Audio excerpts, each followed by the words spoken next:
Strap yourselves in, folks. The Canadian province of British Columbia has decided to impose tolls on American commercial vehicles using their highways to transit goods to and from Alaska. This significant financial barrier affects a crucial trade route that many Alaskan businesses and residents depend upon.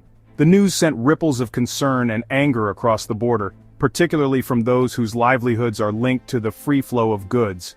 For decades, American lorries have traversed British Columbian roads to reach Alaska, a practical necessity given the challenging geography. The proposed tolls represent a direct financial consequence for American commerce, a clear message from British Columbia that the status quo is no longer acceptable. This sets the stage for a frosty chapter in U.S. Canada relations, with the humble lorry driver and the Alaskan consumer caught in the middle. To understand why British Columbia decided to turn its highways into a revenue-generating exercise, we need to rewind a bit.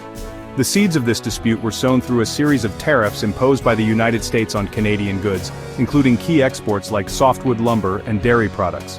Former U.S. President Donald Trump made tariffs a cornerstone of his economic policy, arguing they were necessary to protect American industries. Canada viewed these tariffs as unjustified and harmful, disrupting supply chains and hurting consumers and businesses on both sides of the border. For British Columbia, where forestry is a major economic driver, these tariffs were a direct blow. Similarly, the U.S. took aim at Canada's dairy supply management system, demanding greater access for American products. These actions created economic uncertainty and resentment in Canada. When British Columbia announced its toll plan, it was framed as a direct response to the economic pressure from American tariffs. The message was clear: if the U.S. was going to use tariffs to inflict economic pain, then Canada was prepared to return the favor. The tolls were a form of retaliatory economic measure, setting a precarious precedent for future trade interactions. The official announcement that British Columbia intended to impose these tolls came in early March 2025, sending a jolt through U.S. Canada trade discussions.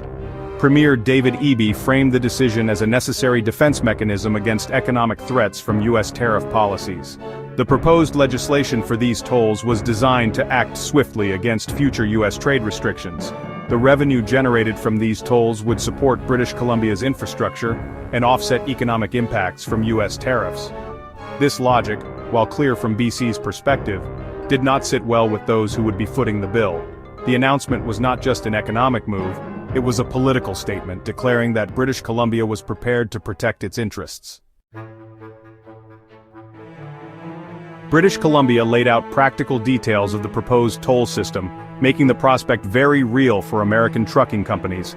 The primary target was U.S. commercial lorries traveling along the Alaska Highway, a critical route from Dawson Creek in British Columbia to Fairbanks in Alaska. Under the new measures, U.S. commercial vehicles would face tolls, with rates varying depending on the type and size of the vehicle.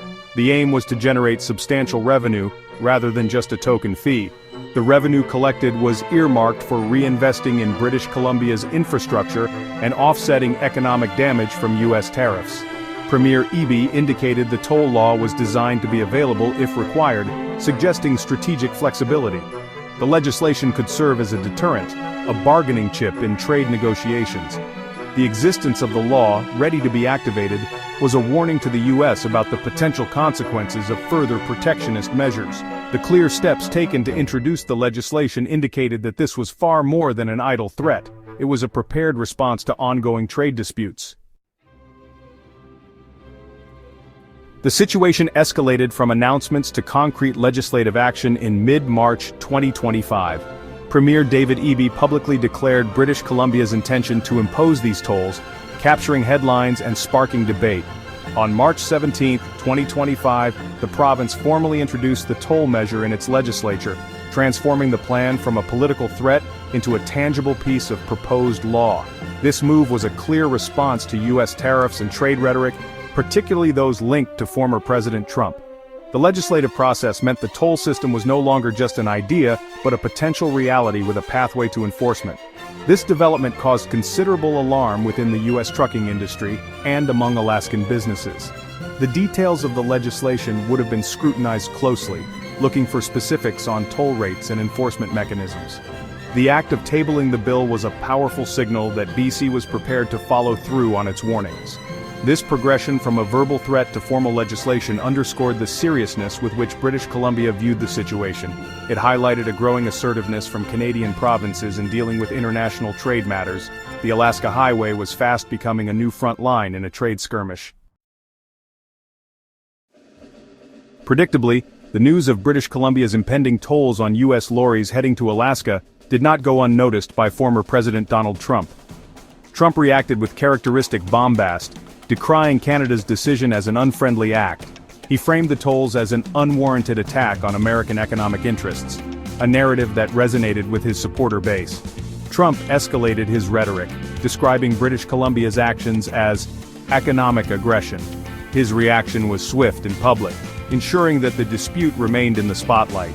He threatened further unspecified economic actions against Canada if the tolls were implemented. Trump's initial threats regarding tariffs on Canadian goods had been made during a rally in Anchorage, Alaska. By reacting strongly to BC's countermove, Trump was likely playing to his Alaskan audience. His outrage served to further inflame the situation, making a swift resolution seem unlikely. BC Premier David Eby had previously mentioned that Trump's rhetoric included a desire to annex Canada. Trump's forceful denunciation of the tolls and his threats of retaliation did little to dispel the atmosphere of confrontation. This left many wondering what the next move in this escalating game of economic chicken would be. The decision by British Columbia to impose tolls on U.S. commercial vehicles using its highways to reach Alaska sent shockwaves through the Alaskan economy. Alaska relies heavily on a limited number of transportation routes for its supplies and for exporting its goods. The prospect of new tolls meant an inevitable increase in transportation costs for virtually everything moving by lorry to and from Alaska. These costs would likely be passed on to Alaskan businesses and consumers, impacting the cost of living. Industries across Alaska began to calculate the potential financial impact, fearing a significant squeeze on profit margins. The reliance on this single primary land route makes Alaska particularly vulnerable to any disruptions or increased costs. The last frontier was suddenly facing a new man-made obstacle on its most critical land connection. The dispute over British Columbia's proposed tolls and the preceding U.S. tariffs cast a significant chill over the broader relationship between the United States and Canada. These two nations share the world's longest undefended border, a testament to decades of generally amicable relations. However, the tit-for-tat nature of tariffs and tolls began to erode this foundation of goodwill.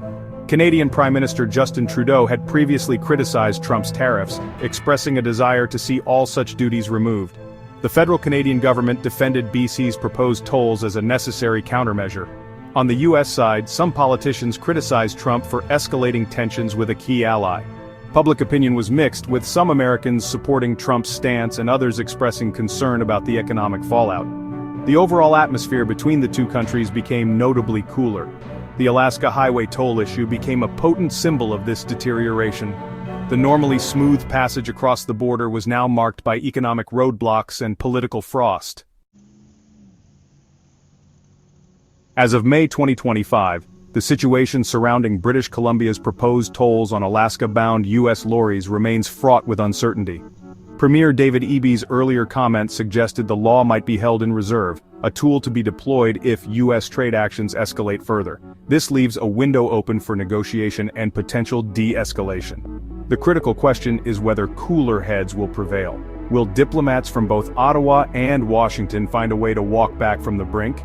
If the tolls are fully implemented and U.S. retaliatory threats materialize, the economic consequences could be substantial. Such a scenario could lead to a wider cycle of protectionist measures, further disrupting North American supply chains. The path forward is unclear, with the dispute potentially simmering down or escalating. The coming months will be crucial in determining which direction this relationship takes. For those who depend on the smooth flow of goods across the border, the hope is for a swift return to a more predictable and cooperative trading environment.